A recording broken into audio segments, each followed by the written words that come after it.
کچھ اللہ کے بندے اب بھی امت میں ایسے موجود ہیں جنہیں وقتاً فوقتاً یا کبھی کبھی کہہ لیجئے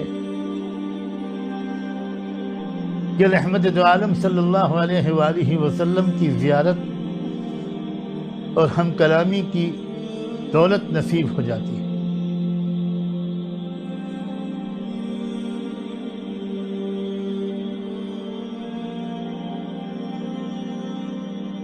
ایسے ہی ایک بندے کو حال ہی میں 2 بار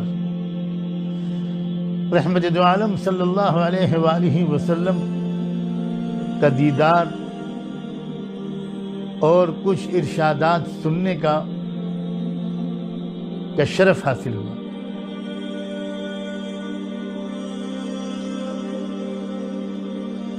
میری زبان لڑکھڑا رہی ہے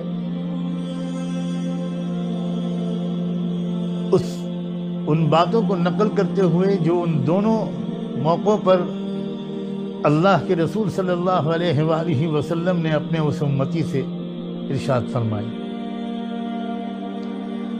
لیکن امانت کے طور پر آپ تک پہنچانے کی کوشش کرتا ہوں، اور اللہ کرے سچے دل سے میں سب سے زیادہ اپنے آپ کو ہی اس کی وجہ اور مخاطب سمجھ سکوں، کسی ریاکاری کے بغیر۔ ایک بار کی زیارت کے موقع پر اللہ کے پاک رسول صلی اللہ علیہ وآلہ وسلم نے ارشاد فرمایا کہ میری امت نے میرے دین کو ڈھا دیا۔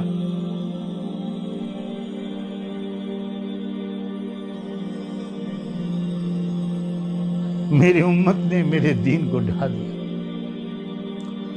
بہت مغموم شکل میں نظر آیا آپ، اور ایک ایسے مکان میں نظر آئے جس کی چھت گر چکی تھی۔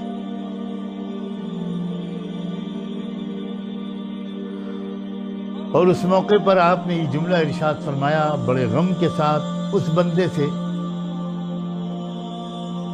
کہ میری امت نے میرے دین کو ڈھا دیا۔ اور دوسری بار پھر تھوڑی دن کے بعد پھر زیارت نصیب ہوئی تو اس بندے کے کہنے کے مطابق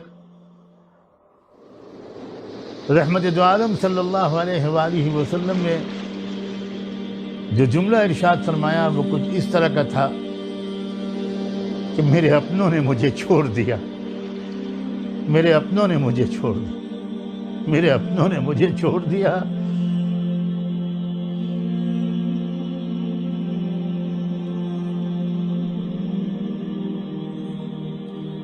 کیا دنیا بھر کے حالات،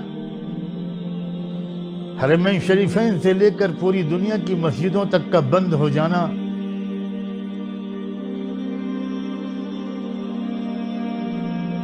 کیا اس بات کی دلیل نہیں ہے کہ رب ہم سے راضی نہیں ہے؟ رب ہم سے راضی نہیں ہے۔